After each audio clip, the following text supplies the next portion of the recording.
nossos trabalhos da data de hoje. Antes de iniciar, algumas informações que eu queria passar para vocês. Pessoal, vocês receberam na inscrição uma caneca, uma canequinha azul da universidade, uma canequinha que os estudantes utilizam no restaurante universitário, e a gente fez questão de entregar para vocês, para que vocês possam ficar à vontade para tomar água aqui nos bebedouros, né? E para que a gente possa colaborar com uma universidade sustentável. Tá ok, pessoal? Então, por favor, utilizem as canecas.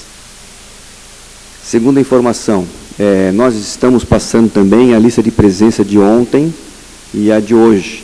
Tá ok? Então, vocês vão poder observar que vai passar uma lista. Por favor, assinem, confirmem, registrem a sua participação. Isso é importante para os nossos registros.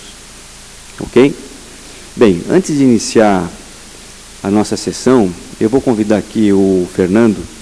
O Fernando, ele participa do grupo Stellatech. Stellatech é uma das empresas que fazem parte do Instituto Stella. O Instituto Stella, todos devem conhecer, responsável pela elaboração, pela gestão da plataforma Lattes, e ele gentilmente está vindo aqui fazendo uma parceria com este evento, no sentido de oferecer, né, um prêmio, né, para todos aqueles que estarão aqui pontualmente, né, que chegarem aqui no horário, né, e que ficarem até o final, né. Eu vou passar a palavra para o Fernando, ele vai fazer uma breve apresentação aqui com algumas imagens, e depois vai falar um pouquinho mais sobre esse prêmio que nós estamos aqui todos concorrendo. Obrigado.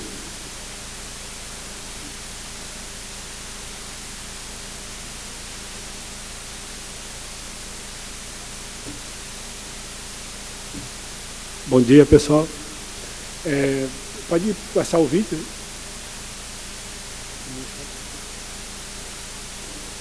Estou aqui representando, né, o Stellatech, que é um produto Stella Experta. Vocês estão concorrendo aí um sorteio de uma licença de 6 meses.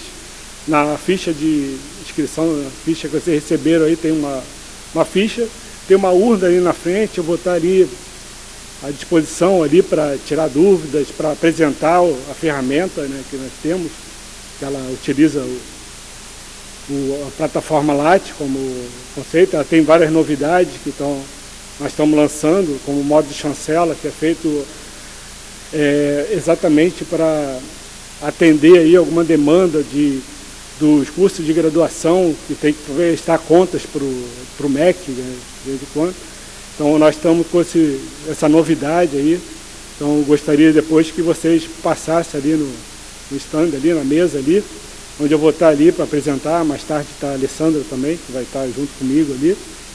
Aí, quando vocês puderem ali, vão ali. Mas aqui foi bem rápido. Depois eu posso mostrar com mais detalhe, né, a ferramenta para quem estiver interessado. Obrigado.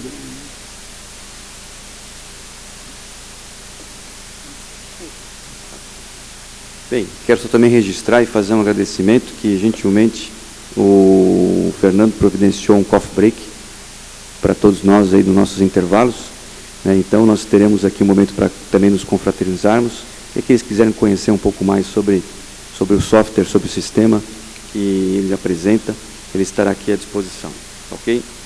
Bem, vamos iniciar então a nossa primeira sessão. A primeira sessão, ele tem como tema os desafios do ensino superior na formação dos professores. Como já foi dito ontem, né, por todos aqueles que usaram a palavra, e também pelo nosso palestrante, esta de fato é uma das principais ações, uma principal atenção que todo gestor da educação precisa de fato pautar. Nós temos de fato diversos desafios, e o protagonismo do ensino superior passa pela valorização do professor, passa pela valorização do trabalho docente. E na universidade, nos centros universitários, nas faculdades, nós temos esse ambiente de formação. Então, muitos desafios se encontram. Nós gostaríamos aqui de convidar, primeiramente, a nossa moderadora, a professora Soraya Cristina de Tonon Luz, pró-reitora de ensino da Universidade do Estado de Santa Catarina, para que possa estar aqui no palco conosco e apresentar os nossos palestrantes.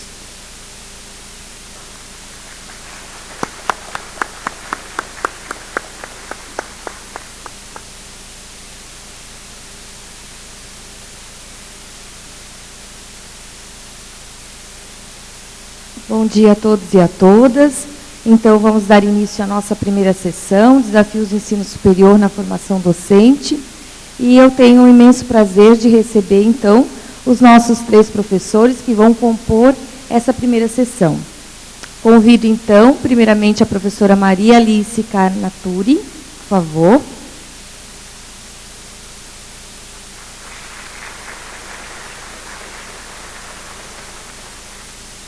A professora Maria Alice Carnaturi é uma professora doutora pela USP, ex-diretora de formação do MEC, foi reitora da Univesp, foi professora de educação básica, atuou tanto na educação básica como no ensino superior, coordenadora de educação à distância da USP e foi também com muitas ações junto ao MEC na formação e atualmente ela é diretora da BET Educar. Então, obrigada pela presença. Convido também a professora Maria Isabel da Cunha, nossa querida Mabel.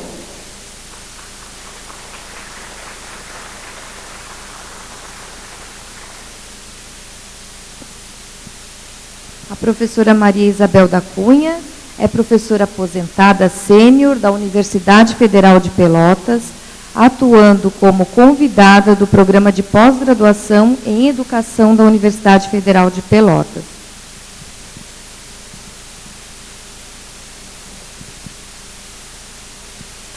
Ela é autora de diversos livros na formação de professores e da pedagogia universitária.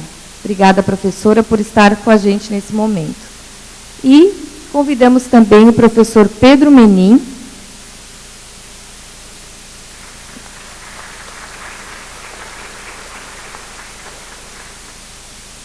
Professor Pedro Menin é pedagogo, psicólogo do curso de Pedagogia da Universidade Federal de Roraima, é professor do programa de pós-graduação em Educação da Universidade Federal também, por favor, e coordenador do subprojeto de Pedagogia do PIBID. Então, para essa primeira sessão, nós vamos convidar para que cada professor faça a sua explanação durante 20 minutos e, ao final, então, nós vamos abrir para o debate, tendo uma programação de 2 blocos de 15 minutos.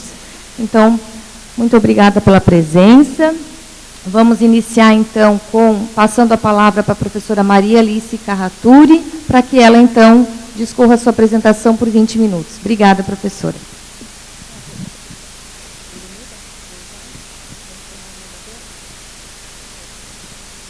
Olá, bom dia. Gostaria de agradecer o convite do professor Marino por compor essa mesa hoje, por estar aqui, cumprimento a mesa.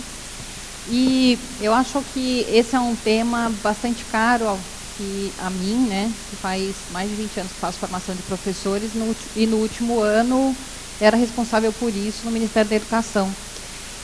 Eu costumo dizer que 2019 é o ano da formação de professor.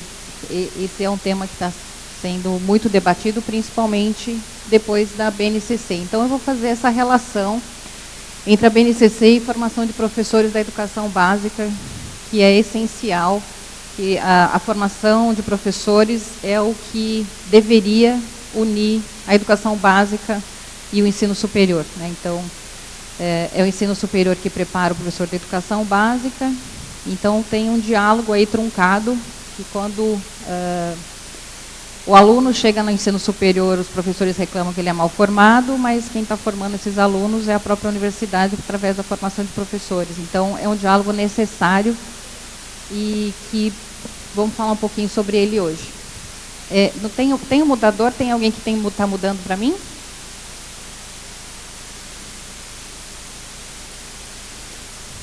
Bom, a BNCC, né? Então, a BNCC, ela é interessante que esse é o primeiro processo educacional que ele percorre vários governos. Então, ele tem se tornado uma discussão mais consensual em relação às aprendizagens essenciais na educação básica. É claro que, se a gente for olhar ponto a ponto, a gente pode concordar com isso, discordar daquilo. Mas, de uma maneira, o que o Brasil aprendeu com isso foi, de fato, trabalhar no federalismo. Estados, municípios e federação trabalharam conjuntamente na aprovação da base curricular para a educação básica. Passa lá. E por que essa BNCC? Então, desde 97, a OCDE começa a avaliar os países, os resultados de aprendizagem dos países. Hoje são 70 países. O Brasil ocupa sempre as últimas posições, né, como está ali. E isso deu uma visibilidade para todos os países, mesmo os que estavam indo bem, no caso da Finlândia, por exemplo, que figurou nos primeiros lugares por muito tempo. Eles próprios diziam que eles mesmos não sabiam essa medida, né, de por que eles estavam indo bem. Depois eles começaram a estudar por que eles estavam indo bem e todo mundo começou a olhar o que estava dando certo lá e o que não estava dando certo em outros países, como os Estados Unidos, por exemplo, que ele não está nem entre as 10 posições. Né. Então, Finlândia, Japão e Singapura têm sido marcos de resultados de alta performance de aprendizagem. E o que aconteceu lá? Então, primeiro teve uma reforma curricular. A partir dessa reforma curricular, foi necessário, então, pensar na formação de professores justamente em função desse novo currículo. E o que a maior parte desses países fez foi criar um referencial de formação nacional e, atualmente, eles monitoram e avaliam tanto as avaliações internas quanto externas. Pode passar. No Brasil, então, se a gente for pensar na década desde a LDB de 71, nós tivemos os guias curriculares nacionais. Nos anos 80, eu estava na educação básica, havia essa discussão se nós tínhamos que ter um currículo nacional ou se cada região teria o seu currículo. Entretanto, a dificuldade era que quando havia mudança de escolas, né, entre os alunos, então, que mudava muito de região, as diferenças curriculares eram imensas e as crianças normalmente não tinham bom rendimento nas escolas em função dessas mudanças. Bom, então lá nos anos 80, entre 80 e 90, teve essa discussão nas escolas e aí foi definido que deveria haver uma base comum, né, ou um core comum, e as regionalidades teriam essa flexibilidade de adaptar o seu currículo àquela localidade. Bom, aí isso então no final dos anos 90 teve os parâmetros curriculares nacionais. Na década de 2000, especificamente em 2017, tem a aprovação da base comum nacional. Pode mudar. Bom, a BNCC, diferente do parâmetro, o parâmetro era um referencial, a base ela é normativa. E na própria base, na lei que aprova a base, ela já prevê a formação de professores vinculada, então, à base comum curricular. Pode passar.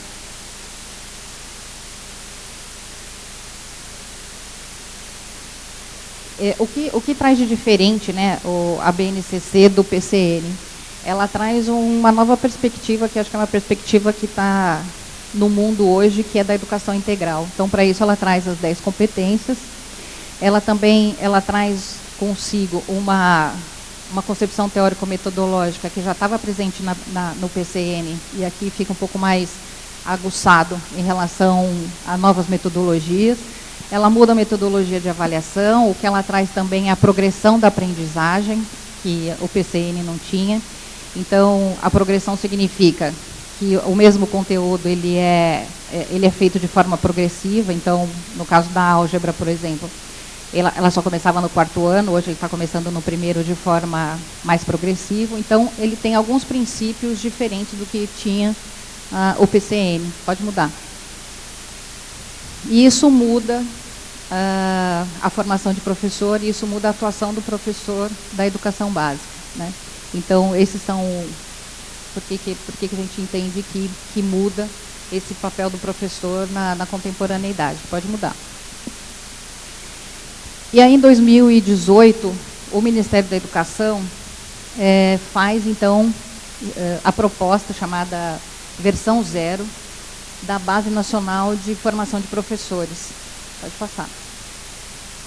Que tem como premissas, pode passando tudo, estudos internacionais, e principalmente de organismos ligados à educação, como o CDE e como a Unesco, nessas avaliações, o que se tem é que, é claro que as condições da escola fazem diferença, é claro que as condições de trabalho fazem diferença, mas o impacto de um professor bem formado é muito maior no desempenho do aluno do que nós imaginávamos em princípio, né?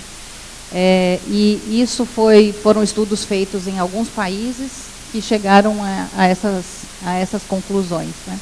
Inclusive, eu estava conversando com uma pessoa da Finlândia, ele disse que o avô foi professor e ele era professor na garagem de casa. Então, ele disse assim, a gente nunca se preocupou onde a gente estudava, a gente se preocupava muito com o professor que dava aula. Então, desde os anos 60, existe uma política muito forte de formação de professor na Finlândia e ela não muda no sentido da valorização da carreira, da formação do professor. Então, isso foi muito forte e os impactos são visíveis. Pode mudar. Bom, como o diagnóstico que a gente tem, então, é o baixo desempenho de aprendizagem, tanto em avaliações nacionais quanto nas internacionais.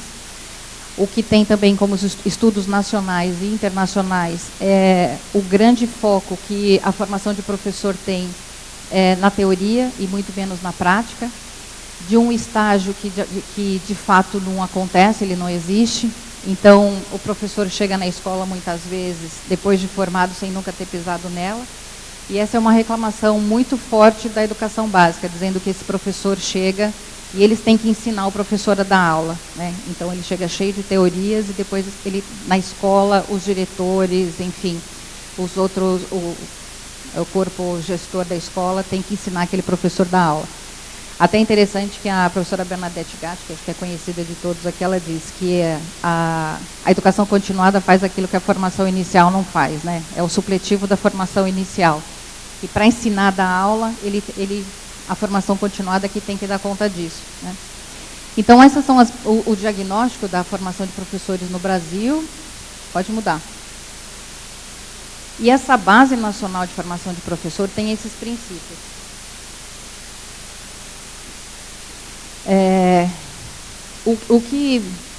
A ideia é de entrar num consenso do assim, o que é ser um bom professor hoje? Claro que se eu fizesse a pergunta 10 anos atrás, se eu fizer uma pergunta daqui 10 anos, essa resposta pode ser diferente. Mas o que é ser um bom professor hoje?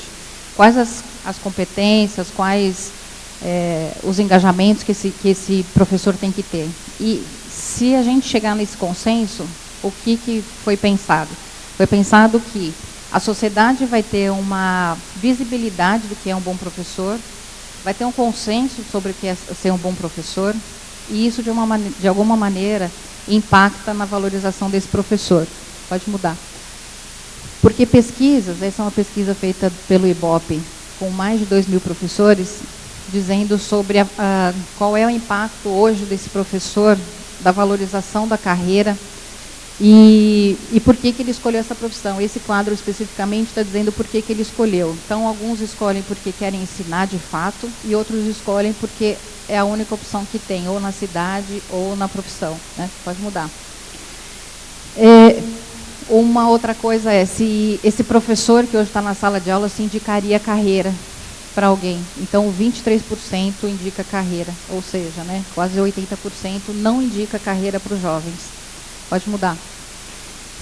E aí o que aparece mais não é nem...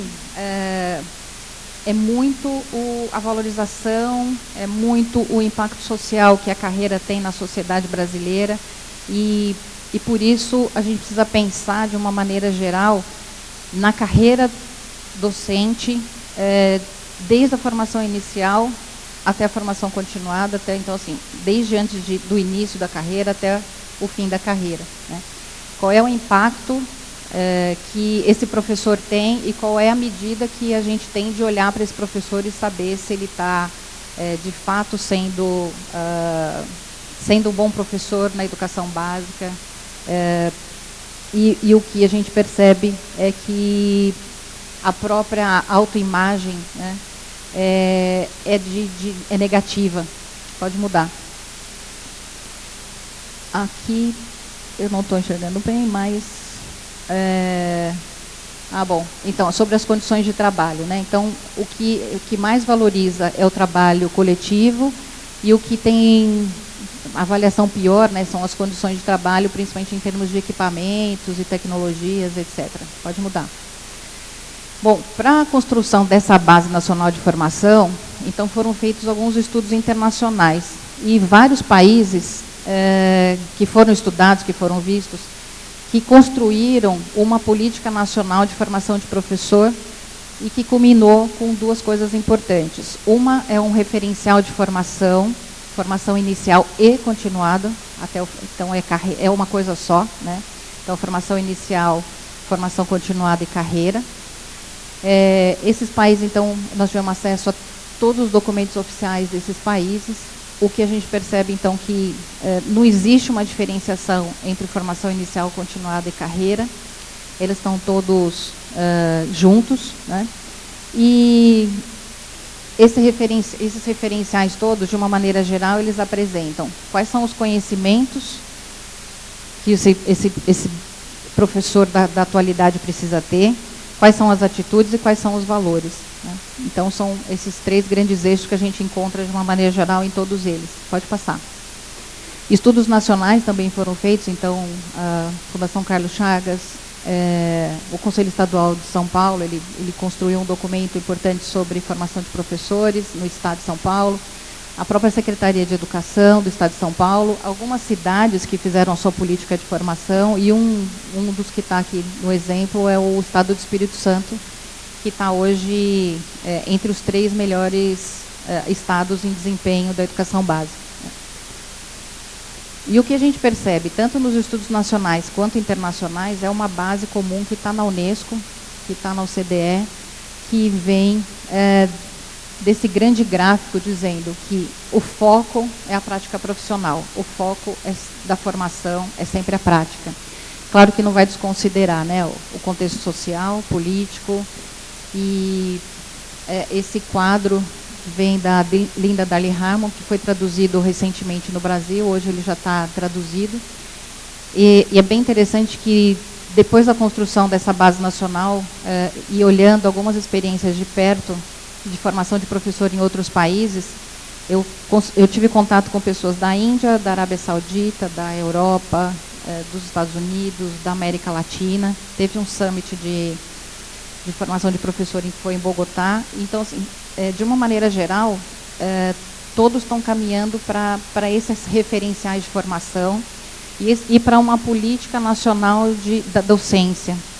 Isso faz com que alguns países, por exemplo, Paraguai, os Estados Unidos é mais descentralizado, mas Chile, Paraguai, Austrália, construíram um Instituto Nacional de Carreira Docente, que olha a política nacional como um todo.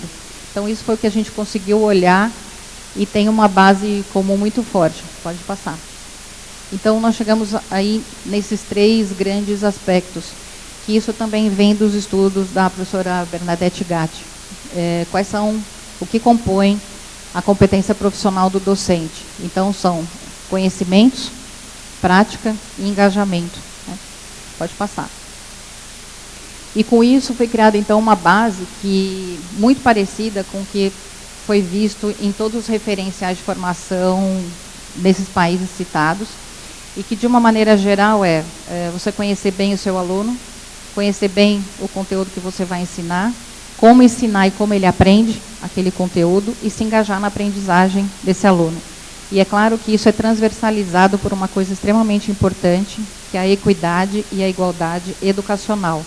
Porque se a gente trabalha com equidade e justiça educacional na escola, para ele ser um cidadão mais equânime e mais justo, é muito mais coerente, né, a gente trabalhar com isso na escola, e porque ele é, de fato, um cidadão nacional, né? Então, são esses 3 eixos que estão aí mais definidos. Pode passar. E por que essas competências, né? Então, porque ela tem esses 3 grandes eixos, que a gente viu que é um caminho que já vem sendo percorrido há mais de década, né? Tanto no Brasil quanto nesses referenciais internacionais. São competências que estão vinculadas, de alguma maneira, à BNCC, à Política Nacional de Educação Básica, porque elas podem ser avaliáveis, ou seja, quando tem um ENAD, quando tem uma prova de ingresso, você consegue avaliar se aquelas competências, aquelas habilidades foram ou não adquiridas. Então, essas foram as razões dessas competências e não outras, e porque elas estão, de uma maneira geral, 80% delas é muito parecida com o que acontece no mundo inteiro, né? Por exemplo, o Canadá tem uma especificidade que são os ameríndios. Aqui nós temos outras especificidades que são os afrodescendentes e os indígenas brasileiros. Na Austrália tem os aborígenes. Então, diferencia em termos culturais e étnicos de cada região, mas, de uma maneira geral, ninguém discorda que o professor precisa conhecer seu aluno, que ele precisa conhecer aquilo que vai ensinar, ele precisa entender como aquele aluno aprende aquele conteúdo e como ensinar aquele conteúdo e, de fato, ser comprometido com a aprendizagem daquele aluno. Então, esse essas 3 dimensões aqui presentes, eu acho que tem um core que ninguém discorda. Então, a gente pode discordar de outras questões, mas acho que tem coisas que sejam fundamentais, e é bom a gente deixar explícito o que a gente pensa sobre o que é ser um bom professor. Pode mudar. E, com isso, esse documento chega nessa visão sistêmica de uma política unificada para a docência. Quando a gente está no Ministério da Educação, a gente vê que as 6 secretarias que compõem o Ministério da Educação, todas elas trabalham com formação de professor. Então, tem 3 delas que trabalham com formação continuada, 4 delas, desculpa, e 2 que trabalham com formação inicial. Pergunta se elas se conversam, né, e se existe uma política entre elas. Além disso, ainda tem o INEP que avalia, e ainda tem a CAPES que tem o programa. Então, cada um vai para um lado, e a gente não tem uma... Aí a gente pergunta, qual é a política nacional de formação de professores, né? Então, isso acho que não fica nítido, porque cada um trabalha de um jeito. Então, a CEALFA trabalha de um jeito, a SEB de outro, a CETEC de outro, a CEMESP de outro. Cada um depende muito do seu gestor, né? Daquela pessoa que ocupa aquele cargo naquele momento. Então, aqui a defesa de uma política unificada para a docência, desde da formação inicial, né, que essa formação inicial, quando ela for redefinida, se ela for redefinida, ela vai redefinir também a formação continuada. Tem responsabilidades que é do Ministério, né, e tem outras responsabilidades que são estados e municípios, mas que não é possível mais a gente, cada um caminhar para um lado. A gente gasta energia, dinheiro, esforço, e os resultados a gente tem visto, né. Bom, chovendo um pouco no molhado, acho que todo mundo já conhece esses dados, né. Então, quem são esses docentes no Brasil? Então, a maioria mulheres, grande parte trabalha em educação pública, a maior parte no ensino fundamental. E o que é importante a gente olhar, né? Então, hoje são 181 mil escolas no Brasil. O censo passado eram 184 mil, e no censo retrasado eram 186 mil escolas. Ou seja, o número de escolas tem diminuído anualmente, cada vez que tem o censo diminui. E o número de alunos também, né? Então, hoje, de 2014 para 2018, foram 1,3 milhão de alunos a menos matriculados na educação básica. Pode passar. Em compensação, os cursos de licenciatura têm aumentado, né? Então, hoje são 7.200 cursos sendo oferecidos no Brasil, por 1.300 instituições. Então, olha só, nós tínhamos 1.589.000 matrículas em cursos de licenciatura, isso aumentou. significa já 20% do total de matrículas do ensino superior. A maior parte de público é feminino. Então, a gente está aí com 62% nas IES privadas e 38% nas IES públicas. E, pela primeira vez, a educação à distância amplia o número de matrículas em relação à educação presencial. Nas IES públicas, 80% é presencial e nas IES privadas, 65% é matrícula em EAD, né? A EAD, nesses últimos 4 anos, mais multiplicou, né? Eram 5 mil polos, hoje são mais de 23 mil e a cada ano mais. E nós temos aí uma oferta de 1.800.000 matrículas anualmente, né? E a gente sabe que, pode passar, tem um quadro, por favor, pode passar? O maior número de matrículas nas licenciaturas continua sendo pedagogia, então, no ano passado eram 710 matrículas, agora são 740 mil matrículas, então tem aumentado o número de alunos de pedagogia. Pode passar. Entretanto, a taxa de conclusão da pedagogia, por exemplo, é quase 50%, mas o de química é 20%. Né? Então, a taxa de conclusão tem sido bastante baixa, principalmente quando a gente vai para a área de química, de física e matemática. Pode passar.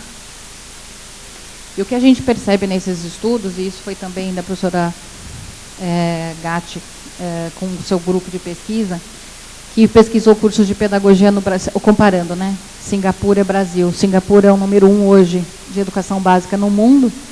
Então, em termos de disciplinas teóricas, no Brasil tem 17, enquanto lá tem 4. Aqui as disciplinas que ensinam o que o professor tem que ensinar são 9, lá são 33. E o resultado do PISA aqui é um dos últimos e Singapura é um dos primeiros. Então, alguma coisa a gente tem que aprender com quem está indo bem, né? Com quem está apresentando os melhores resultados. Pode mudar. Aqui é um gráfico que eu não sei se dá para ver, mas que foi feito pelo IBOP, né? Com aqueles mesmos professores, mais de 2.000 professores nas 5 regiões. O que a educação, a formação inicial ajudou na sala de aula, né? Depois que esse professor assume a sala de aula, o que ele teve de quais foram os conteúdos que mais ajudaram e quais faltaram. Então ele diz assim, os conteúdos que eles mais tiveram foram os teóricos da educação, que foram os mais bem trabalhados, os que sabem mais, mas o que eles acham é o que ajudam menos na hora de avaliar, que eles acham que tiveram muito pouco. Pode mudar o quadro. Pode mudar. Isso. Então, aqui, o que eles sentiram falta. Como avaliar, como ensinar, como fazer, né? Como trabalhar com o aluno na sala de aula. Ao passo que outras coisas foram muito bem trabalhadas, que eles sabem, mas que não ajudaram na hora da docência, de fato. Pode ir lá. Pode. Aqui, acho que concentra um pouco o que a gente olhou no mundo e em pesquisas todas que falam sobre formação de professor no Brasil, né? Que a gente tem que ter alguns princípios que sejam fundamentais. Um deles é o foco na prática, né? E a conexão entre o que é teórico e o que é prático. E é muito interessante, eu vi uma experiência de formação de professores no Chile. Eles ficam... Na verdade, todos os cursos que a gente viu foi, por exemplo, no Chile, o curso são 4 anos e integral, né? Então, eles ficam uma parte do tempo na escola, uma parte do tempo na universidade. E são os problemas que eles encontram nas escolas é que eles levam para a universidade para estudar. Então, a teoria serve para elucidar aqueles problemas que eles encontram na prática, né? Então, essa relação entre teoria e prática precisa ser muito mais integrada, né? O trabalho conjunto entre a universidade e a escola, que a gente vê também no Brasil, isso é muito apartado. Aliás, o reitor da UDESC disse ontem, né, que a universidade se encastela quando é que ela vai mudar.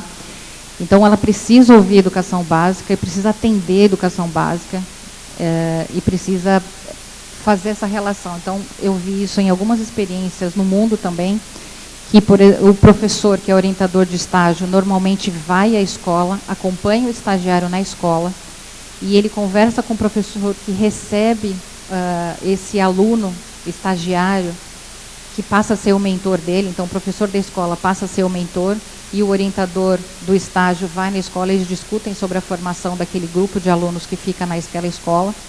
E eu ouvi de uma diretora de escola pública em Santiago dizer: eu só aceito alunos daquela universidade porque eles são acompanhados e não querem vir ditar regras aqui. Eles nos ouvem, eles são sérios.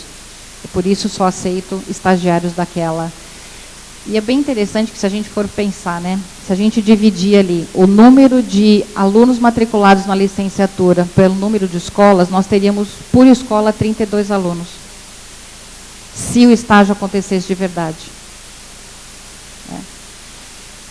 Uma outra coisa que é extremamente importante, que também a gente tem visto isso muito forte, que assim, não existe ensino de matemática ou de língua ou das ciências que não trabalhe equidade. Né? Então, a equidade educacional é muito forte nesse ensino, e que não permite preconceitos e não permite desigualdade, ou enfim.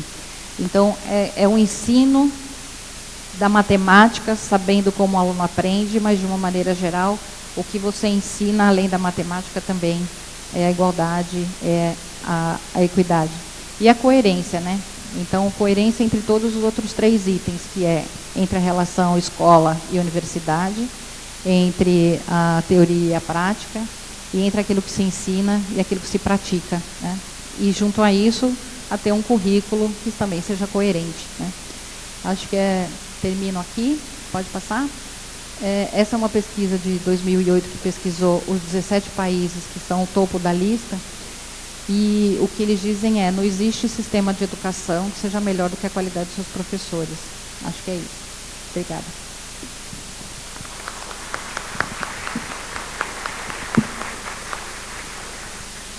Obrigada, professora Maria Alice. E agora, então, passo a palavra para a professora Maria Isabel da Cunha para o seu tema. Bom dia para vocês, e agradeço muito esse especial convite, né? Eu acho que são poucos os fóruns que têm uma audiência tão qualificada e tão responsável, né? Porque está na mão dos pró-reitores de graduação nas universidades muitos dos encaminhamentos, né, do que se refere ao ensino na quádrupla função da universidade, da ensino, pesquisa, extensão e gestão, né? Eu acho que mais do que nunca nós temos que valorizar esse processo formativo, né, pelo ensino, e no contexto hoje da nossa carreira universitária, todos sabemos, especialmente nas universidades públicas, que ele sempre é secundário em relação aos outros valores, especialmente aos valores da pesquisa. O meu trabalho nos últimos anos, nos últimos bastante anos, como vocês podem perceber, né, tem sido voltado para a formação do professor da universidade, né, no campo da pedagogia universitária, mas eu penso que nós não podemos também pensar na formação do professor para a educação básica sem fazer uma ligação entre essas duas instâncias de formação, né? E aí uma série de reflexões vão sendo construídas a partir de alguns eixos, né, que se pode discutir essa questão da formação e da perspectiva da docência em ambos os espaços. Há coisas que são comuns em ambos os espaços e há coisas que são características de cada um deles, né? Na minha visão, quando eu penso em qual o papel do professor, eu me remeto a uma pergunta anterior, que é qual o papel da educação escolarizada, né? Porque, historicamente, nós vamos entendendo que o papel que é atribuído à educação escolarizada pela sociedade produz um perfil de professor, né? Então, quando nós pensávamos que ou tínhamos um contexto cultural, aonde a escola, no sentido amplo aqui, né, a educação escolarizada, tinha praticamente era o único espaço, né, da produção e da transmissão do conhecimento e da informação historicamente acumulado, o papel dela se resumia nisto, né? A ideia de que as gerações vão sendo escolarizadas para que se apropriem de um capital cultural que a humanidade produziu, que tem que ser passada de uma geração para outra, né? Então, a escola praticamente era a única instituição reconhecida socialmente, né, com esse poder. Vocês observem que, inclusive, nós podemos ver que há pessoas que têm saberes profissionais específicos, importantes, mas se não tem a chancela do diploma, não pode exercer, né? Ou seja, se a escolarização não diz que ele é apto, ele não pode exercer, independente dos saberes que foram produzidos, né? Isso mostra, então, na estrutura de poder da sociedade, como a educação escolarizada foi sendo assumida nesse sentido. Ora, para essa concepção de escola, né, para esse papel social da escola, o que se desejava era um professor erudito. Quer dizer, se o papel é a transmissão da informação historicamente acumulada, quanto mais o professor tivesse um saber do seu campo, né, e algumas habilidades de comunicação, melhor professor ele seria, né? E como o paradigma da modernidade, né, da cientificidade, ele permeou toda a concepção das ciências humanas e das práticas humanas, entre elas a educação, nós fomos muito tributários dessa perspectiva da ciência moderna, que assenta nas certezas o valor da condição da aprendizagem, né? Vocês observem que a escola, historicamente, ela muito mais puniu a dúvida e valorizou a certeza do que o contrário, né? Melhor aluno é o que responde mais adequadamente, mais próximo daquilo que está no livro ou que o professor veiculou na sala de aula, né? O aluno que mostra a dúvida, ele tem, simbólica ou não simbolicamente, uma penalidade, né? Às vezes, quando eu trabalho lá com os professores universitários, especialmente os mais iniciantes que têm começado, eu faço uma provocação, digo assim, quem sabe vocês tentem fazer uma prova pedindo perguntas, em vez de pedir respostas. Porque, às vezes, fazer boas perguntas é muito mais complexo do que dar simples respostas. Mas não passa nunca na cabeça, eles acham uma coisa muito estranha que eu possa fazer uma prova pedindo perguntas. Então, esse paradigma da informação e do conhecimento, ele foi muito forte. Nós temos aí mais de 300 anos da concepção positivista de ciência, que trouxe muitos avanços, sem dúvida, para o campo da sociedade, do desenvolvimento da tecnologia, né? Mas que, transferido para o campo das ciências humanas e, portanto, da prática social do ensinar e do aprender, nos colocou dentro de um tipo de uma tipologia de compreensão do que é valor do ponto de vista dos saberes, tanto dos professores como dos estudantes.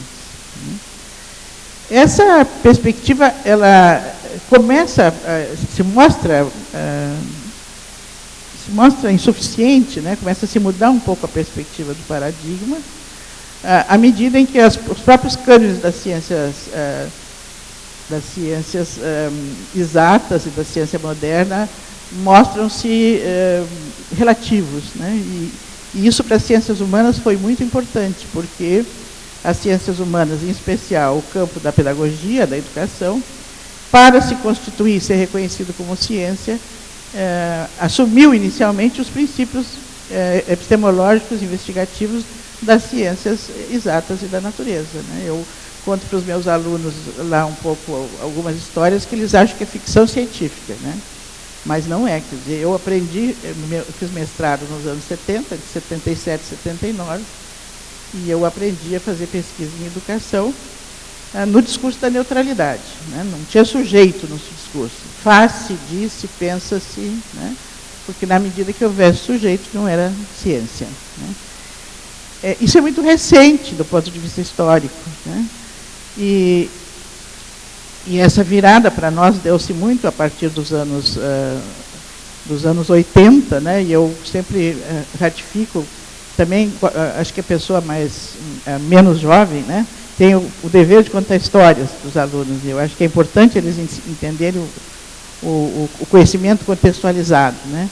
E eu sempre marco assim que o ano de 79 para nós no Brasil foi muito importante, porque foi o ano da anistia. E com a anistia não só tivemos a volta de muitos intelectuais que tinham saído do país, mas tivemos, no caso das ciências humanas, uma mudança de influência paradigmática, né? Porque eu, quando fiz o meu mestrado, por exemplo, todos os autores que eu estudei eram norte-americanos, porque todos os meus professores tinham feito formação nos Estados Unidos. Aprendi coisas importantes, sem dúvida, né? Mas quando entra, então, essa virada epistemológica, é que, no caso nosso, das ciências humanas, a gente se vê com a produção francófona e anglo-saxã, mais ligada ao campo da sociologia e da antropologia, que vai mostrando as relações entre educação e sociedade, enfim, tudo aquilo que vocês já conhecem. A segundo impacto, né, que abala um pouco essa concepção histórica da escola que vem da modernidade, foi o advento das tecnologias, né? Então, com o advento das tecnologias da informação, a escola e a universidade perde a condição quase que de única instância de produção e de transmissão da informação. Hoje a informação está disponível e a gente toda hora, não é, lá bate no seu Google, seja lá em que instância for, não há mais dificuldade de termos informações, né? E alguns teóricos chegaram, inclusive, a advogar o fim da escola, porque por que nós vamos criar estruturas que são onerosas e se a informação está disponível, né? Entretanto, nós que temos mais adentramento com essa discussão da aprendizagem, né, sabemos que uma coisa é a informação, a outra coisa é o conhecimento, né? E aí, para a informação se transformar em conhecimento, né, ela tem que ser acionada num processo subjetivo. Aquilo que o Boaventura de Sousa Santos já afirmava no final dos 80, né, que toda aprendizagem é autoaprendizagem. Ou seja, cada um faz a sua aprendizagem, né, mesmo mediante estímulos coletivos, que é o espaço da sala de aula. Isso significa que eu, professor, tenho o dever de me esforçar ao máximo para que os meus estudantes aprendam. Mas, de alguma forma, eu preciso da permissão deles para que eles aprendam. Se ele não quiser aprender, eu não consigo transferir esse processo nessa relação. Isso, então, nos fez pensar qual o papel do professor nessa nova constituição da educação escolarizada. E aí a nossa concepção de docência se tornou muito mais complexa, né, do que aquela que eu mencionava antes, que era um domínio profundo da informação do campo de conhecimento e algumas habilidades de comunicação dessa informação, né, porque se passava a ideia de que os saberes da docência estavam localizados nesses dois saberes. Com essa perspectiva, o professor se transformou muito mais ou precisa transformar-se mais numa dimensão de mediação, né? Mediação entre o conhecimento do campo que ele atua e as condições objetivas, estruturais, psicológicas, econômicas dos sujeitos que aprendem. Para favorecer esse tipo de aprendizagem dos alunos e, inclusive, fortemente contar com o protagonismo do estudante na própria aprendizagem. Porque no modelo clássico o protagonismo é muito do professor, né?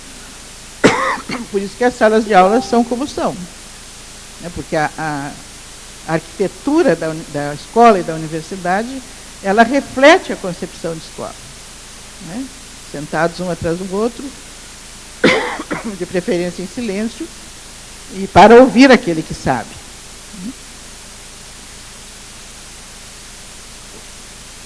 Ora, essas mudanças, então, elas estão requerendo uma outra concepção de docência que é muito mais complexa, porque não exime o professor de um profundo conhecimento do seu campo.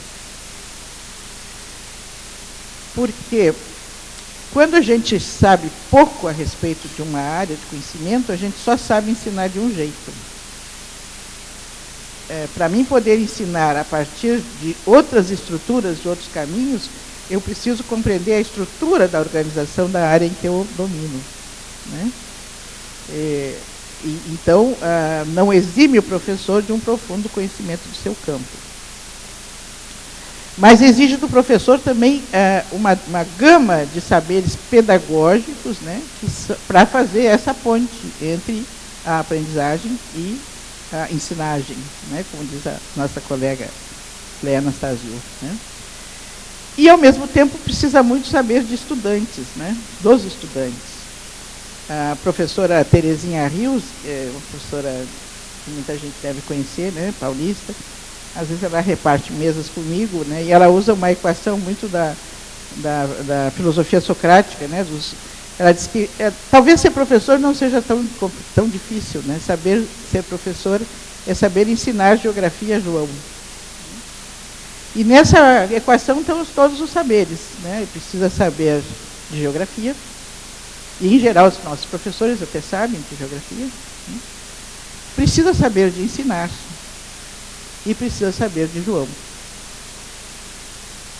E nós, apesar das nossas fragilidades dos cursos iniciais, em geral aprendemos a geografia, né? Aprendemos algumas coisas do ensinar também, mas temos poucas aprendizagens, ou damos pouco sentido à perspectiva dos nossos Joãos, né? E esse processo, especialmente que nós estamos vivendo nessas últimas décadas, ele é crucial para a questão da formação docente, né? Porque aí tem um último livro do professor Miguel Arroio, que tem um título muito provocativo, que ele diz assim: se mudam os sujeitos, muda a pedagogia. E a nossa pedagogia, historicamente, é muito mais estática, independente dos sujeitos. Ela vem mais ligada às teorias do conhecimento, às teorias da aprendizagem, as metodologias, hoje as metodologias ativas, que estão na moda, né? Mas poucos ligados à questão da relação entre os sujeitos e as pedagogias. E nós, felizmente, temos hoje nos ambientes escolarizados, tanto nas universidades como nas escolas, especialmente nas escolas públicas, né, um público que historicamente, aqui não estava, né? E hoje nós pensamos, hoje de manhã conversávamos, por exemplo, meu grupo tem feito um estudo sobre o impacto do SISU nas nossas universidades federais, né? São outros sujeitos. As nossas universidades eram muito regionais, né? Especialmente nas cidades menores, talvez nas grandes cidades fossem mais plurais, mas hoje nós temos outros sujeitos, com outros deslocamentos, trazem consigo outras visões, outros problemas, outras perspectivas a serem atendidas pela universidade, né? Nós hoje temos o refluxo das políticas positivas de democratização, né? Então, nós temos na universidade os nossos estudantes cotistas, nós temos na universidade, e hoje com as cotas em relação à escola pública nas universidades federais, esse impacto é importantíssimo, né? E aí, que seria a segunda parte da minha fala, mas não poderei fazê-la, é pensar como é que os nossos professores universitários estão sendo preparados para isso. E mesmo no caso das licenciaturas, que é mais grave, né, porque nas licenciaturas, forma é conteúdo. O professor ensina muito mais pelo que ele faz do que pelo que ele diz, né? E aí a responsabilidade é dupla, né, ela se redobra. E nós temos muitos professores das licenciaturas que nunca foram na escola pública. Eles vêm de estudantes de escola privada, com bons desempenhos, fizeram seu mestrado, seu doutorado, também não têm interesse por ela, né? Não pesquisam esse processo da escola pública, né? E deles depende, impacta esse professor que vai estar lá, né? Então, nós temos que pensar também nessa incongruência que foi o perfil docente que foi se configurando, né? A partir de que as universidades, o prestígio da universidade se faz pela pesquisa, aonde toda a carreira, né, e realmente o reconhecimento do professor se faz pela sua produção científica, onde que para muitos, né, o ensino é somente um encargo, especialmente o ensino de graduação, é um encargo de segunda categoria, né? Que bom se não precisássemos ter estudantes de graduação. E não é uma questão de culpabilização desses sujeitos, eles também são frutos da sua trajetória, né?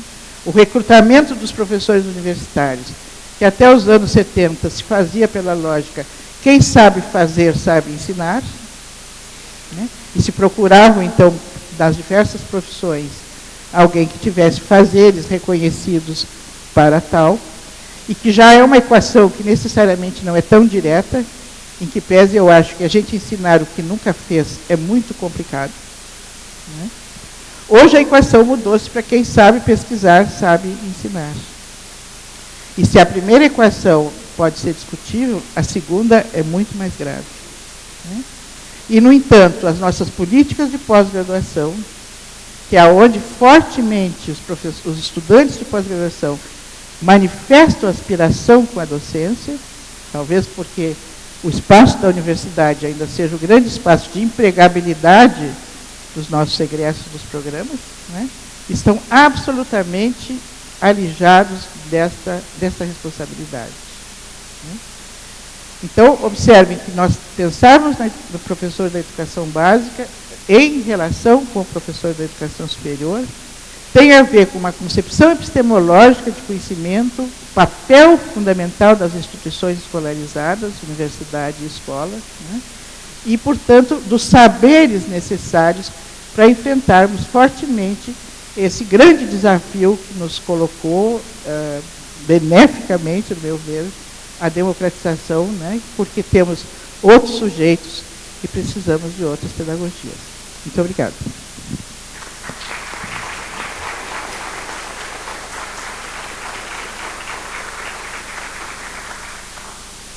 Obrigada, professora Maria Isabel. Passamos, então, para o último professor que compõe essa primeira sessão, professor Pedro Menin, por favor. Novamente, bom dia, colegas. Eu trouxe um conjunto de reflexões quando eu vi toda a temática deste encontro. Me pareceu importante tentar traçar um raciocínio que conseguisse, logo no início, logo nesta mesa aqui inicial, lançar algumas ideias que creio que seria importante, de alguma forma, nós retomarmos, e interessante a sequência da apresentação desta mesa aqui, porque, se eu for bem sucedido, eu creio que vai ser bastante complementar uma fala à outra.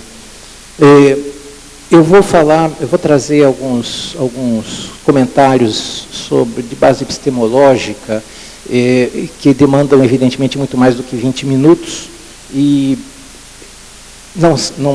não é desejável o atropelo, mas ele vai ser inevitável. Portanto, eu já peço desculpas por antecedência, porque eu vou traçar praticamente uma caricatura de algumas bases epistemológicas, mas eu creio que é importante que nós lembremos que elas existem.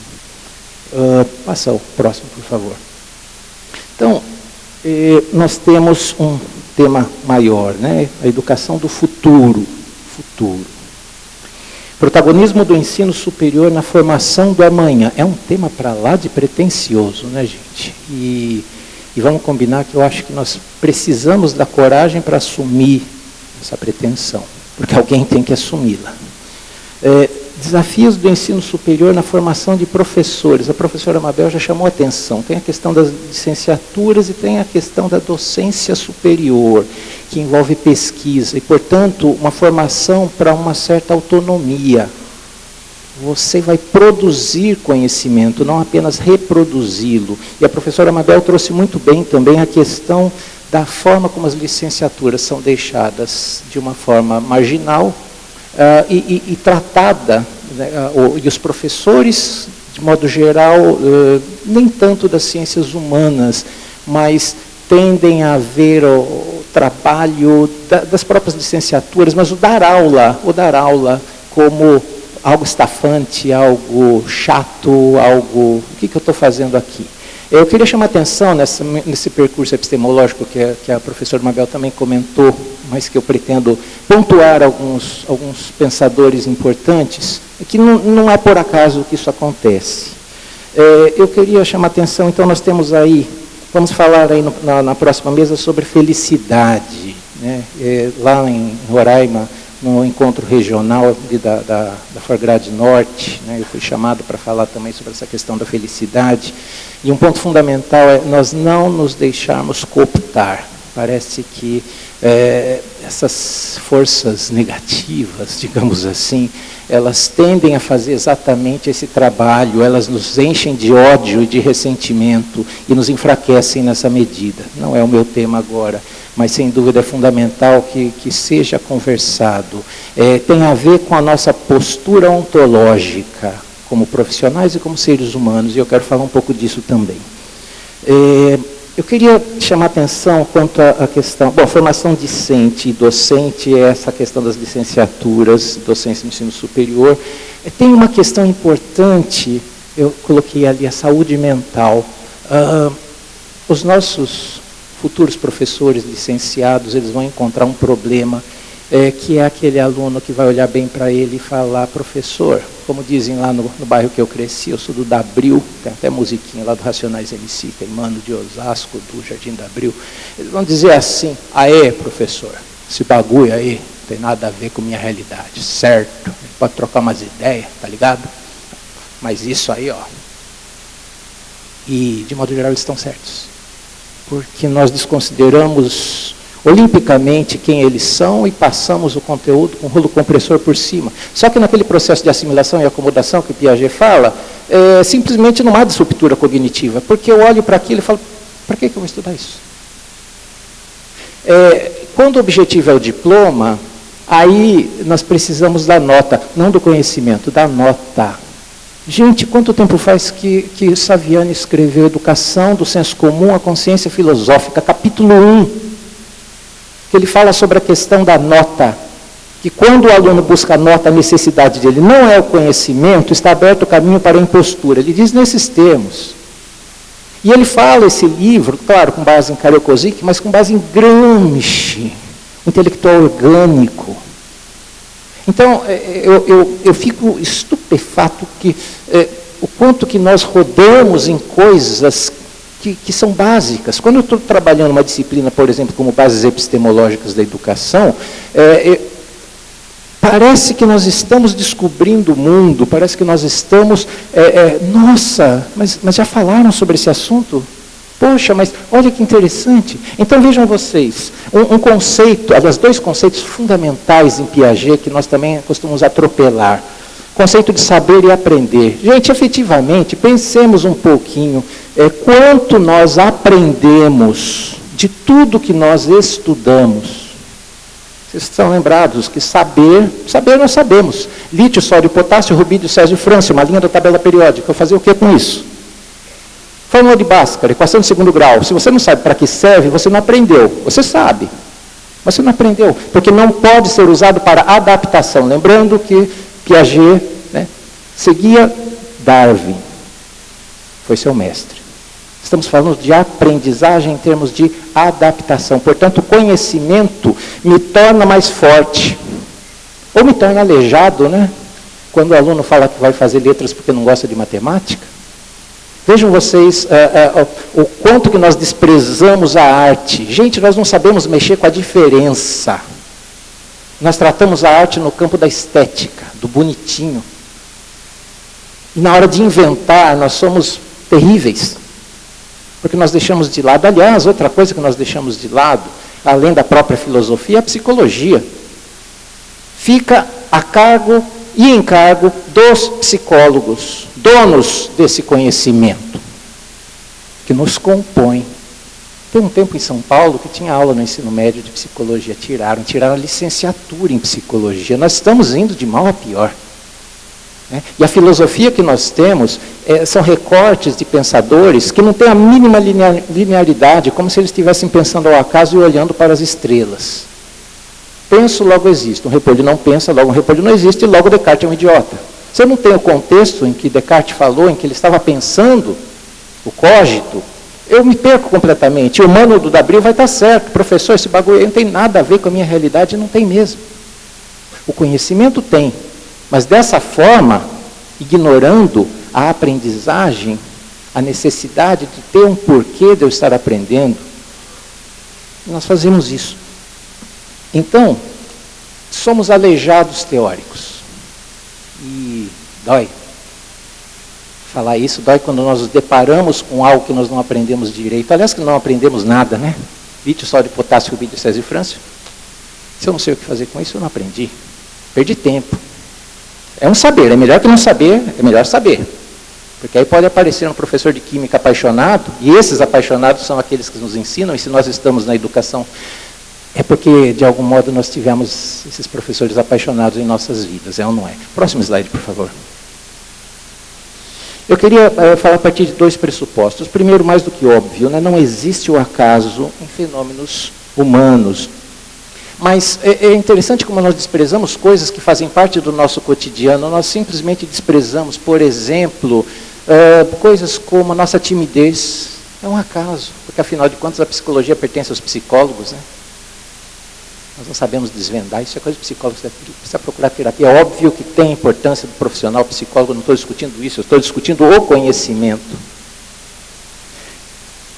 E a necessidade da interdisciplinaridade, desesperadora necessidade do pensamento interdisciplinar. Eu vou dizer mais, o pensamento cósmico, aquele pensamento dos primeiros filósofos, que conseguiam pensar a realidade a partir do conhecimento, e não a partir desta ou daquela ciência, que tem uma enorme dificuldade de se comunicar entre si. Eu vou propor um autor muito importante para pensar a humanização, que todos nós conhecemos, e não é por acaso. Ele tem uma centralidade na história do pensamento humano. Evidentemente, eu reitero, eu estou falando rápido demais, eu estou cometendo atropelos, mas vou continuar correndo o risco. Próximo slide, por favor. Eu queria lembrar que, segundo Karl Marx, né, o processo de humanização se dá pelo trabalho. Ao trabalhar a partir de condições materiais concretas, nós produzimos, além da nossa sobrevivência, uma superestrutura, uma estrutura metafísica, em que estão a cultura, em que estão as leis, as normas, o funcionamento psicológico. E isso é absolutamente fundamental, porque esse conceito consegue aproximar a base econômica e, portanto, política e histórica, que subjaz a nossa humanização, como também lembrou a professora Mabel, essa base epistemológica. E, ao mesmo tempo,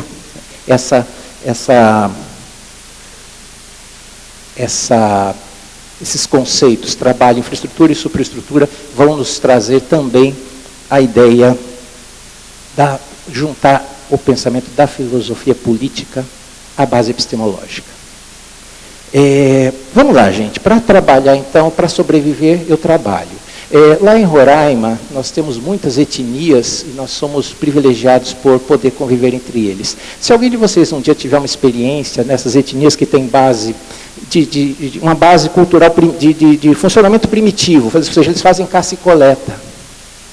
Eles saem caçando, eles saem fazendo coleta. Ao final do dia, eles juntam toda a comida e dividem. Gente, isso existe, está lá em Roraima. Tá? A gente conhece muitos Yanomamis, conhece mais os Macuxis, mas existem N outras etnias com essa característica. E é muito interessante, quando nós estamos no meio deles, eles pegam uma raiz, qualquer coisa e põem na sua boca. Eles não perguntam se você está com fome. Por quê? Porque se duas pessoas entre eles estiverem com algum problema de saúde, essas duas pessoas não vão trabalhar. É menos comida para o grupo. Consequentemente, nós vamos passar fome. Portanto, as condições materiais concretas de sobrevivência nos ensinam a fraternidade. Não preciso ter ouvido falar em Jesus Cristo. Nada contra, veja bem.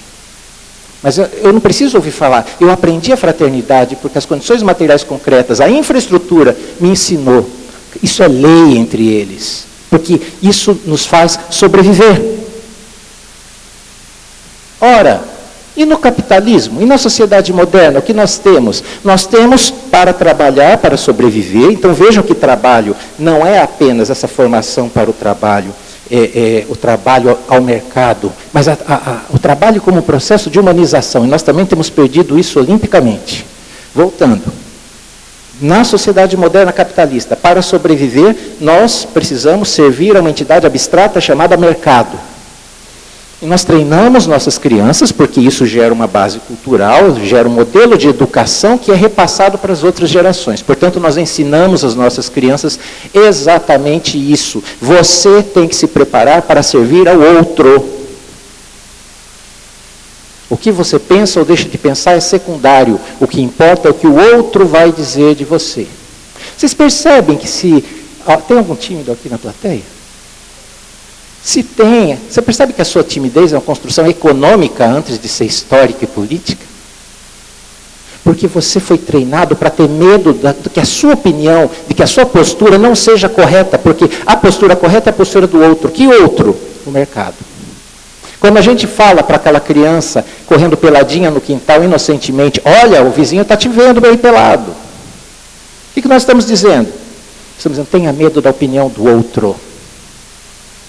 Quando Nietzsche faz a denúncia da miséria na filosofia, essa filosofia dos escravos, é disso que ele está falando. Quando ele propõe a reversão ao platonismo, quando ele propõe a reversão do simulacro, pensar o simulacro como aquilo que ousa fazer diferente, aquele teu aluno fazendo bagunça, Mano do Dabril, ele está te dizendo alguma coisa importante que você não quer ouvir. Então nós temos uma base epistemológica para dizer que Paulo Freire foi um grande gênio. Porque o diálogo rompe tudo isso. Próximo, por favor. Lá em cima tem um título mais pretensioso ainda, uma linha do tempo muito esclarecedora. Nesse momento que eu vou cometer os maiores atropelos, e novamente eu peço minhas desculpas, mas eu vou fazê-lo. Eu gostaria de falar para vocês, nessa linha, há uma base de história do conhecimento, da epistemologia e uma base da filosofia política. Esse conhecimento subjaz um determinado modelo de sociedade, qual seja a sociedade moderna capitalista. Então, não há acaso no modo como nós ensinamos e nos problemas que nós estamos discutindo aqui. Eles são basicamente construções históricas, políticas e, acima de tudo, econômicas. Com base no ensimismamento do eu em função de um outro externo. Então, lá atrás, não por acaso, Nietzsche odiava Sócrates, porque o Sócrates ele vai fazer uma moralização, não no sentido de trazer para o que é correto, mas no sentido de moralizar em termos de certo e errado, o conhecimento, que até então os pré-socráticos buscavam arquê, né, a origem das coisas, mas o Sócrates vai pensar em termos de que é possível, né, usando da razão, da reflexão, chegar à verdade. E parece-nos tão inocente.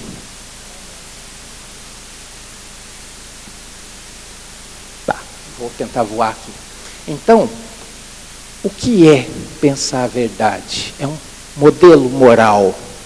E depois vem Platão e chuta o pau da barraca e fala que ou você segue modelos, ou você é um simulacro, você é uma cópia mal feita. Pois bem, gente, eu queria dar um salto lá na frente, falar do Renascimento, que nós decoramos que o Renascimento, né, é a retomada dos ideais greco-romanos para as artes, para a cultura e para a filosofia, que no campo do conhecimento não foi retomada meramente de ideais greco-romanos de modo geral, mas principalmente a retomada de Sócrates e Platão, de seguir modelo. Por quê? Porque nós tínhamos um modelo de sociedade que estava se desenvolvendo, que era a sociedade burguesa, o feudalismo estava em decadência. Como nós não aprendemos de uma forma interdisciplinar, parece que está tudo isolado. Então, essa perspectiva de seguir modelos, vejam bem, se eu sou burguês, vocês têm que seguir o meu modelo. O meu modelo é o correto, eu sou rico, vocês são pobres, vocês têm que seguir o que eu falo. Portanto, essa lógica platônica, que mais adiante vai ser kantiana, porque Kant, não no campo epistemológico propriamente dito, mas no campo da filosofia moral, vai propor que a humanização se faz a partir desse medo, né, dessa coisa de seguir o conhecimento como um peso sobre seus ombros. A condição de humanização é quanto mais humano eu sou, né, maior o peso das leis sobre meus ombros. Portanto, né, quanto mais eu sigo o que é o certo, mais eu sou humano. Pois bem, seguindo aí lá embaixo nós temos Maquiavel, nós temos Hobbes também falando, defendendo o governo, mantendo a estrutura para que a burguesia consiga lucrar, e depois a base do liberalismo, John Locke, Bacon, Rousseau e assim por diante. No campo epistemológico, isso é fundamental pensarmos hoje, Descartes, discutindo em que condições, né, o pensamento erra, porque o pensamento errou. Copérnico e Galileu, eles mostraram que aquilo que era considerado o correto, o pensamento da igreja, tinha errado. Então, no que nós podemos acreditar? Criou-se a era da incerteza. Não, uma coisa nós podemos acreditar, o meu pensamento existe, só que o meu pensamento erra. E aí Kant vai dizer em que condições o pensamento acerta. Existe um pensamento óbvio, existe um pensamento que pode errar, do tipo um prédio tem 13 andares, e existe um pensamento científico que propõe um método que revisa esse conhecimento e comprova se ele está correto ou não. Pois bem, em seguida, na história do conhecimento, Hegel, para aproveitar a ideia iluminista de Kant, para jogar a luz do conhecimento nas trevas da ignorância. Gente, nós estamos na Idade Média, não sei se vocês perceberam. Nós estamos vivendo um momento muito terrível nesse sentido. O projeto iluminista precisa ser resgatado. Adorno e Horkheimer sabiam disso e eles discutiram a dialética do esclarecimento, a dialética do iluminismo.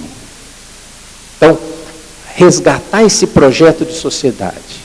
Só que mais adiante ali nós temos, isso redundando, os pensadores da escola de Frankfurt dizendo que há o projeto moderno de sociedade, um projeto inacabado. Eles vão dizer, de certo modo, também, aqui vai mais um atropelo meu, que é necessário, absolutamente fundamental, que o Estado não seja submetido pelo mercado. Isso pode ser catastrófico. Nós acompanhamos novamente isso, testemunhamos isso no Brasil. Aos detratores do projeto moderno de sociedade, eu vou destacar 3 grandes nomes. O próprio Nietzsche, que não vai pensar em termos da modernidade, mas ele vai propor uma quebra nessa estrutura platônica de pensamento de seguir modelo, porque é ela que constrói aquele escravo, aquela lógica da ovelha, do miserável. E nessa medida o Mano do D'Abril é alguém que se ergue contra aquilo que está tentando impor um modelo. Foucault e Deleuze, que vão falar esse projeto, exatamente por seguir essa coisa do modelo, nos submeter a esse modelo, ele tem falhas iniciais terríveis. Pois bem, avançando aí, nós temos grupos de pensadores que defendem a modernidade, grupos de pensadores que defendem esses que são os detratores. E eles não dialogam, parece que é uma coisa de ego. Novamente a interdisciplinaridade aparece. Eu queria retomar aí o pensamento da Maria Alice, quando ela falou de algumas sociedades, Finlândia. O que acontece num país como a Holanda, por exemplo, né, quando eles têm um sistema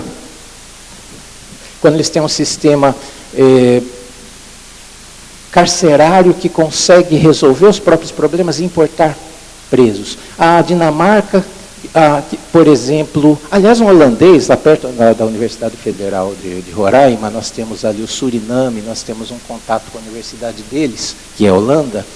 É muito interessante, você não fala para um holandês, você faz isso, você faz isso e você faz isso. Não funciona.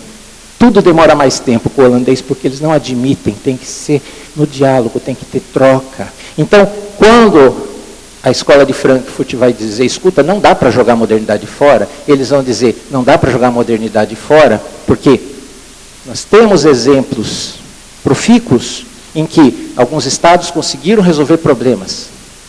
Então era necessário ver um diálogo em cima disso. Passa para o próximo, por favor. Eu já falei sobre esse, pode passar para o próximo.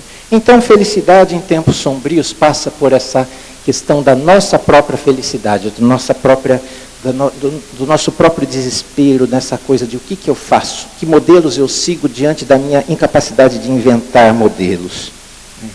A formação docente pensando o trabalho como um trabalho de humanização. E a questão de nós conseguirmos pensar a singularidade, criar estratégias de expressão para coisas que nós não sabemos o que é o inventar. Gente, basicamente é isso. Novamente, foi muito atropelado, mas eu creio que é legal trazer esses pontos para a discussão. Muito obrigado.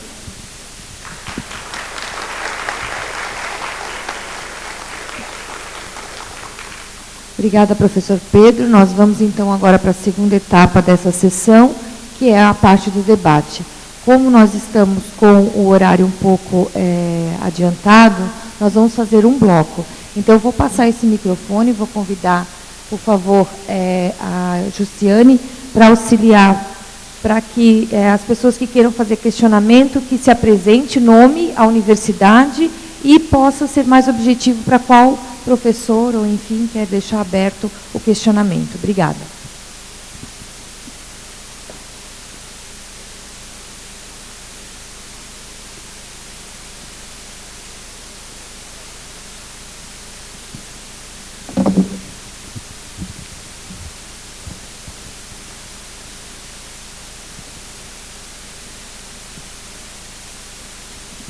Bom dia a todos. Meu nome é Romeu, eu sou da FURB, uma universidade aqui próxima de Blumenau. Professora Maria Alice, talvez, também, se um outro professor da mesa se sentir à vontade, tranquilamente pode responder. Nós estamos agora nessa questão, discutindo isso, eu creio que muitas universidades estão, essa questão do novo ensino médio, das BNCCs, vão impactar diretamente na formação dos nossos professores, né? Nas licenciaturas, mas também não podemos esquecer que nas engenharias nós temos as diretrizes agora por competências que vão num caminho muito parecido, ou seja, teremos que provavelmente estruturar os nossos cursos por competências. E estruturar por competência significa também avaliá-los dessa forma. E nós estamos muito acostumados a avaliar conhecimentos e habilidades. Isso é o nosso dia a dia. Mas quando eu falo em competência, eu tenho a questão da atitude. E isso é mais penoso, né? Nós não temos uma tradição de avaliar atitudes. Eu pergunto, se vocês já estão pensando, o que a senhora pensa sobre isso? Se tem alguma reflexão em torno disso. Como é que faremos isso? Como é que nós vamos mudar a nossa cultura, reestruturar nossos currículos por competências, para que o nosso egresso da licenciatura, ou mesmo depois também pensando em outras áreas, mas principalmente da licenciatura, para que ele possa atuar nesse novo ensino médio como docente. Porque senão vai haver um choque, né? Porque se eu não mudar a formação dos meus professores, como é que ele vai atuar nesse novo ensino médio? Como é que ele vai lidar lá com itinerários formativos, se ele na universidade não tiver essa formação para que ele saiba o que é, como é que funciona, enfim. Como é que se daria isso? A partir dessa base nacional de formação que foi feita como política pública do Ministério da Educação, isso foi como documento para o Conselho Nacional de Educação e acho que uma grande parte aqui acompanha a discussão sobre as DCNs de formação que estão no Conselho, teve audiência pública, teve consulta pública, ainda está aberta.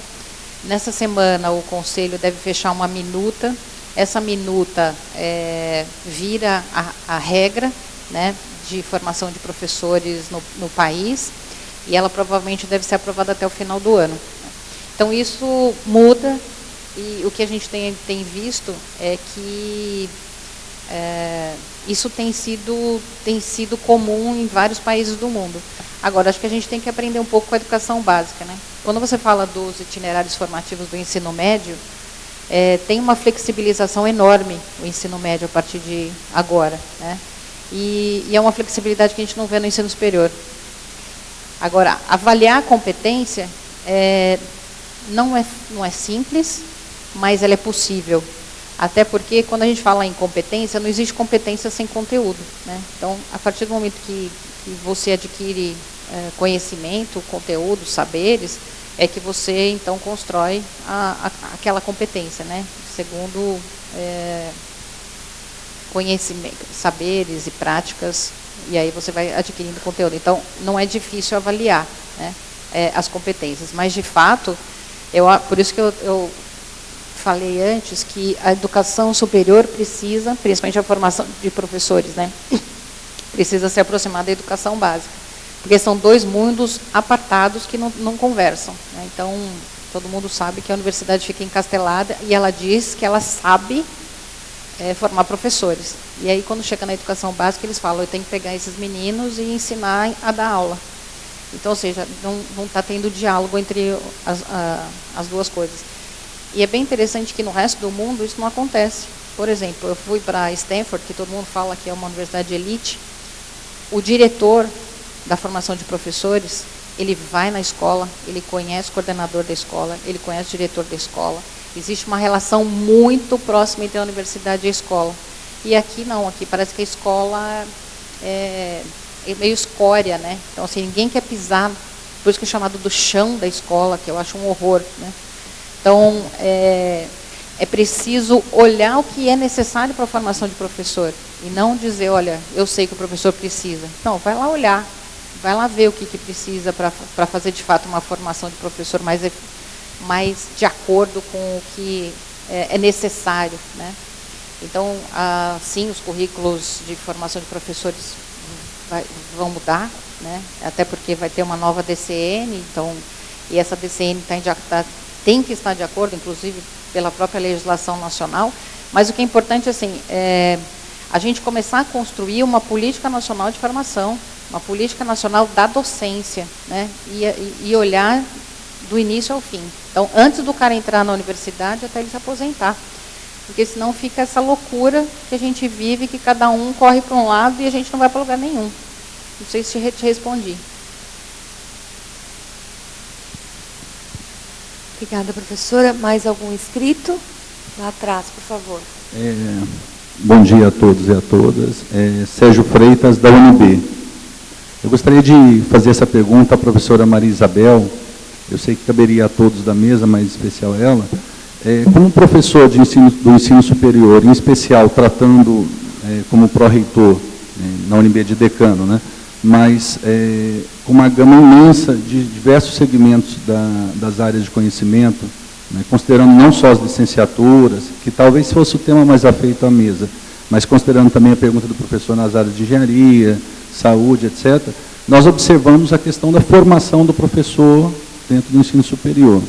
E nós temos verificado que a tendência do que o professor repita a forma com que ele aprendeu durante o seu processo de formação na graduação, eventualmente no primeiro e no segundo grau. Mas nós temos observado também que existe eu vou chamar assim, um modus operandi de mudança, não só dentro das áreas de educação, mas em especial nas áreas de saúde e de engenharia, por incrível que pareça, pelo menos na Universidade de Brasília. Nós temos observado, e eu não sou da área de pedagogia, mas nós temos observado que esse mote talvez esteja mais afeito a uma mudança do paradigma ensino-aprendizagem. E aí que eu faço uma pergunta / provocação à senhora, né?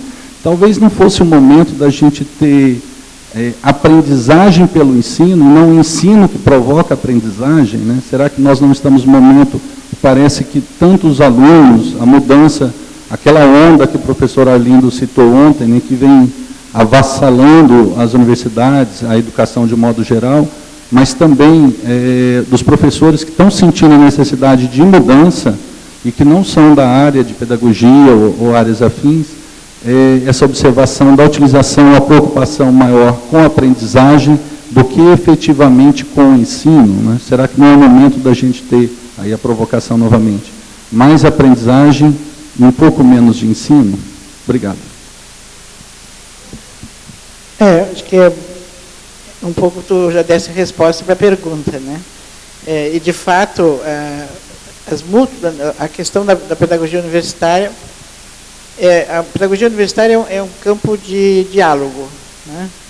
Porque eu sempre defendo a ideia que nós temos pedagogias no plural, porque cada campo científico e campo profissional tem os seus valores, controlado, o conhecimento é controlado pelas profissões também no mundo social e econômico lá fora, né? E que isso impacta as decisões pedagógicas que se tomam na universidade. Por isso a gente observa, por exemplo, culturas diferentes em campos diferentes, né? O professor de física, de matemática, ele tem um tipo de cultura diferente do professor de arquitetura ou da engenharia. Às vezes a engenharia colide com a arquitetura, né? As dimensões são diferentes. Mas, então é necessário que a gente fale em pedagogias, porque a pedagogia tem que dialogar com esses campos profissionais. E há alguns campos que efetivamente têm sido hoje bastante proativos nessa discussão, né? Acho que o campo da saúde, indiscutivelmente, especialmente a partir do SUS, né, da Constituinte de 88, a ideia da mudança do profissional de saúde foi fundamental no repensar os processos de ensinar e aprender. Até porque são profissões cuja matéria-prima são gente, né? São pessoas. E nós temos outras profissões que é o contato direto do profissional, enfim, é com tecnologias, é com planejamento, mas essas profissões que trabalham com gentes, elas estão cada vez mais sendo interpeladas nos seus processos de ensinar e aprender, onde a área da saúde, a área da educação são fortemente propostas. O caso das engenharias é um estudo de caso bem interessante, né? Porque historicamente as engenharias estavam alijadas muito dessa discussão da pedagogia, né? Porque estavam muito mais baseada no discurso dos pré-requisitos dos alunos. Se eles sabem matemática e física, eles vão bem nos cursos, portanto a culpa é da escola básica, ou enfim, dos estudantes que não têm esses pré-requisitos. Um currículo muito baseado nos pré-requisitos, muito ordenado do ponto de vista do caminho curricular, né? E, no entanto, quando volta a esse aumento das engenharias, né, depois de uma certa restrição, isso a partir dos anos 2000, e se multiplicam as engenharias, eu não sei aqui na UFSC, mas lá em Pelotas, por exemplo, eu acho que tem uns 6, 7 cursos, 8 cursos de engenharias, porque engenharia de alguma coisa, engenharia, né? Então, vão se multiplicando os focos, e isso provocou uma discussão do campo epistemológico específico de cada área e dos processos de aprendizagem que eles acontecem. Acho que nossa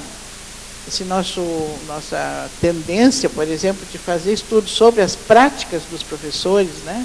Algumas universidades fazem eventos de boas práticas, ou salões como se faz historicamente os de pesquisa, hoje se faz muitos salões de ensino e de extensão, em que os próprios professores vão apresentando os seus saberes, as suas experiências, né?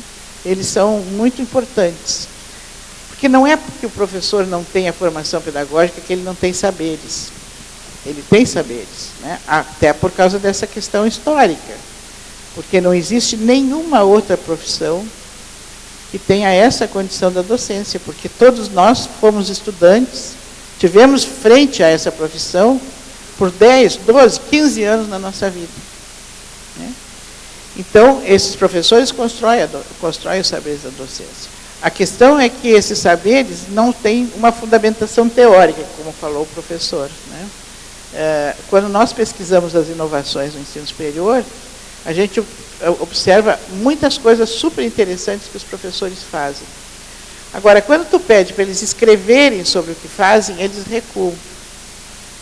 Eles recuam porque eles não têm teoria. E como eles estão acostumados a que um trabalho científico tem que ter a sustentação, eles dizem, até sei, fui aprendendo a fazer, né? Mas escrever, né? Então, isso diminui a presença do campo da pedagogia universitária como um campo de conhecimento científico, um campo de conhecimento que mereceria, digamos assim, um estudo mais sistemático, e não só um estudo da prática, do aprender a fazer.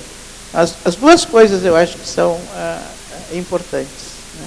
E nós estamos aprendendo, acho que faz também um tempo que a gente fez a ruptura com a ideia dos modelos, né?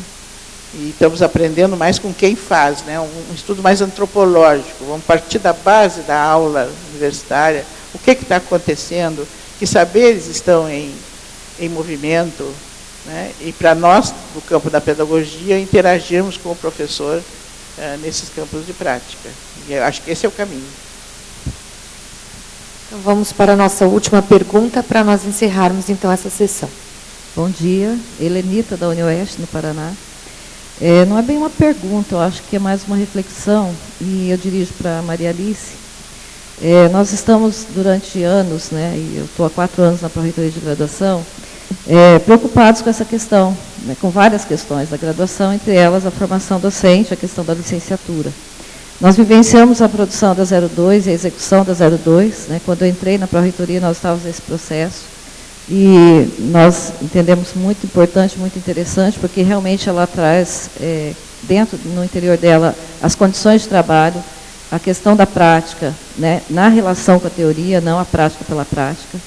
E uma inquietação minha é essa mudança em função da base, é uma mudança bastante significativa na resolução, não é só a inserção da base, eu acho que se fosse a inserção da base, a gente, né, mesmo assim teríamos que ter um pouco mais de tempo, acho que a gente teve só 1 mês de consulta pública, né?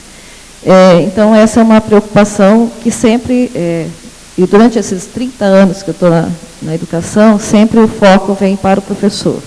E nós temos, você já falou, que temos outros elementos e que, no momento, a sua fala, a central era a formação, porque é o tema nosso, mas, assim, queria pontuar que a gente tem outras questões que interferem nisso. Por exemplo, nós tivemos aquela portaria da CAPES 158, que falava da importância, tentando fazer, de certa forma, a aproximação real, concreta, na prática da educação básica com a superior, ligando isso ao financiamento, né?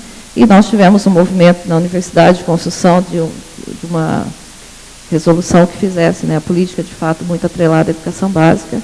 E, apesar de já termos uma relação muito boa com a educação básica há muito tempo, mas nós nos deparamos todos os anos com os professores com uma reclamação constante, que é não ter tempo para a formação. Porque eles entendem, a formação inicial ela é um começo, seja ela qual for, com quais os percalços, as dificuldades, mas ela é a base. E a continuada ela é uma consequência da própria profissão.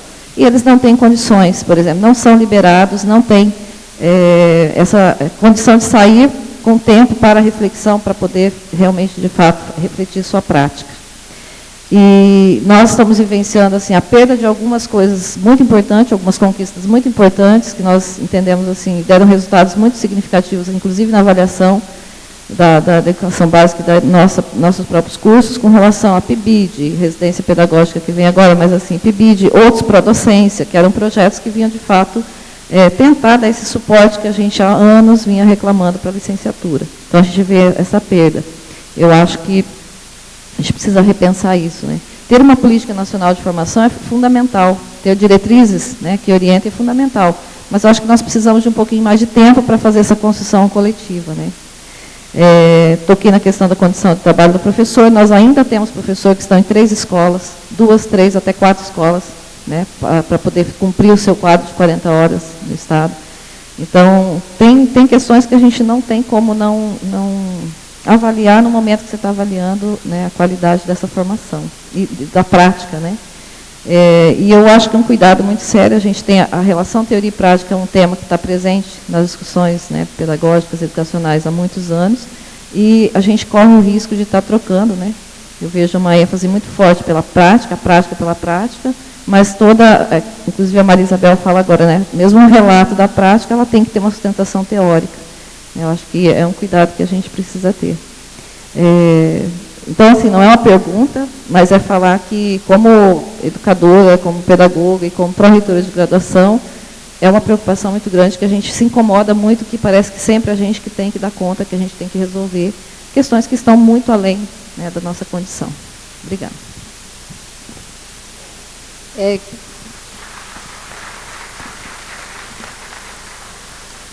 Gostei da provocação, obrigado pela pergunta. Acho interessante que o ensino superior ele faça esse processo que a educação básica conseguiu fazer, né, de conversar, porque a BNCC ela fez uma discussão de 12 anos, ela percorreu 3 governos.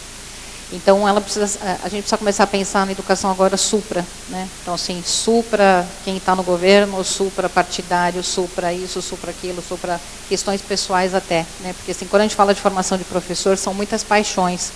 São paixões ideológicas, teóricas, metodológicas, que estão extremamente envolvidas aí. Agora, e eu acho, de fato, que é uma decisão apressada, né, essa definição neste ano, que eu acho que tinha que ter uma discussão um pouco mais ampla e mais longa, porque tem que sentar a instituição de ensino superior, as instituições de educação básica e o governo, né, tem que sentar essas 3 e aí fazer uma definição do que é, de fato, esse professor que a contemporaneidade precisa. Em relação a 2015, ela foi no momento errado, né? Por que é errado? Porque primeiro você faz a política da educação, depois você pensa na formação de professor. Então, esse normalmente é a sequência, né? É a regra. Então, isso a gente olhou que todos os países fazem isso. Primeiro fazem a reforma curricular, depois vão fazer a reforma curricular da formação de professor para atender aquela reforma curricular da educação básica. E a 2015, né, ela veio antes da BNCC. Então, ela é de 2015, a BNCC, a primeira a ser aprovada foi em 2017. Eu concordo que ela teve alguns avanços, né, mas ela também tem várias falhas, né, inclusive na normatização, porque quando a gente fala de DCN é normativa, ela não é uma base, né, essa base de formação que eu mostrei há pouco, ela é um referencial, mas quando você fala da normativa, a normativa tem que ser muito clara. Então, assim, clara por quê? Porque ela provavelmente foi debatida, ela foi vista teoricamente, porque assim, nada daqui ela não tem base teórica, né? Ela tem base teórica e tem base também na prática, né? Na prática porque a gente está falando de política pública. Então, eu acho que a 2 não atende a este momento histórico atual, né, pós-BNCC, ela teve alguns avanços, mas ela, de fato, se você for olhar, ela nunca foi implementada, porque a partir do momento que ela para ser implementada, ela foi adiada, justamente por... então, mas... não, então, mas como regra, né, ela tinha 2 anos para ser implementada, no segundo ano ela foi adiada, depois ela tinha mais um ano, ela foi adiada de novo. Então, assim, algumas universidades, eu sei, inclusive as privadas principalmente, que elas são muito mais reguladas, né, elas começaram a implementar, mas o que você implementa? Você está falando da carga horária, né, que são as 3.200 horas, os 3 núcleos, etc., né? Então, assim, por isso que eu estou dizendo, ela teve alguns avanços, entretanto, ela não atende, acho que eu acho que esses princípios da BNCC que eu trouxe aqui. Então, essa é uma coisa.